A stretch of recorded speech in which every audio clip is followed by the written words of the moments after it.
Top quality और consistent performance के लिए सिर्फ सिल्वर पंप नाम याद रखना।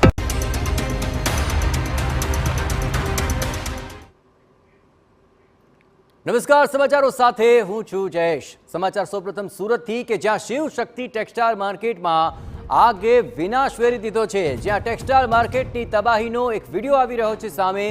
ફાયરના જવાનો જીવના જોખમે માર્કેટમાં ગયા હતા અને માર્કેટમાં ચારે બાજુ આગ વચ્ચે ફાયર જવાનો જોવા મળ્યા।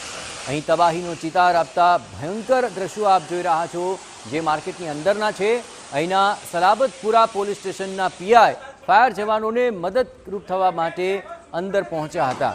માર્કેટના અંદરના વિડીયો ત્યાં થયેલી તબાહીની સાક્ષી પૂરી રહ્યા છે। સુરત પોલીસ જવાનો પણ જીવના જોખમે આ આગ પર કાબૂ મેળવવા માટેના પ્રયત્નો કરતા નજરે પડી રહ્યા છે। આજ મામલે વધુ વિગતે વાત કરવા જોડાઈ રહ્યા છે ટીવી9 સંવાદદાતા બલદેવ સુતાર। બલદેવ, વારંવાર કુલિંગની વાત સામે આવી રહી હતી પણ ફરીવાર આગના દ્રશ્યો પણ સામે આવી રહ્યા છે। હાલ ત્યાં શું પ્રક્રિયા ચાલી રહી છે અને જે વિડીયો સામે આવ્યા છે તે કેવો ભયાનક મંજર બતાવી રહ્યા છે? બલદેવ, જે રીતે સુરતના શિવ શક્તિ આજે માર્કેટની અંદર જે આગ લાગવાની જે ઘટના બની હતી તેની અંદર જે દ્રશ્યો છે તે સામે આવ્યા છે કે ધીરે ધીરે એક પછી એક જે દ્રશ્યો સામે આવી રહ્યા છે। શિવ શક્તિ ટેક્સટાઇલ માર્કેટની અંદર અંદાજે 32 કલાક બાદ જે આગ ઉપર કાબુ મેળવવામાં આવ્યો છે અને જે ફાયર જવાનો છે જીવના જોખમે અંદર છે તે આગ બુઝાવતા હોય તે રીતના દ્રશ્યો સામે આવ્યા છે। માર્કેટની અંદર જે રીતના દ્રશ્યો જે કહી શકાય છે કે અંદર ખચોખચ આખી માર્કેટ ભરેલી હતી અને માર્કેટની અંદર આગ લાગવાના કારણે અનેક જે સ્વરૂપ ધારણ કર્યું હતું। જો એ દ્રશ્યો જોઈ શકાય છે કે જે રીતે એક પછી એક જે સ્લેબો છે તે ધરાશય થતા નજરે પડી રહ્યા છે।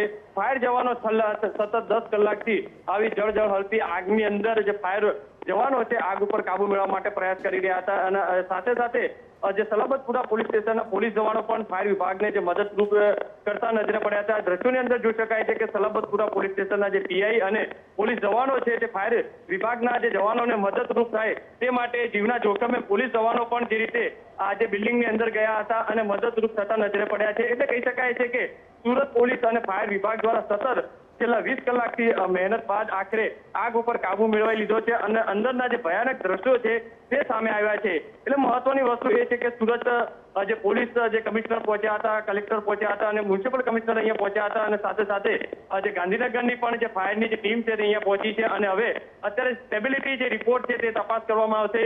આગનું સાચું કારણ શું છે તે પણ હવે એફએસએલ ટીમની મદદથી તપાસ કરવામાં આવશે અને ત્યારબાદ આગળની કાર્યવાહી હાથ ધરવામાં આવશે। જી બિલકુલ બલદેવ, તમામ કાર્યવાહી પર આપ નજર રાખતા રહેજો। તો અંદરના દ્રશ્યો આપ જોઈ રહ્યા છો, કેટલી ભયાનક રીતે આ આગ પ્રસરી હતી તેનો પુરાવો છે આ દ્રશ્યો।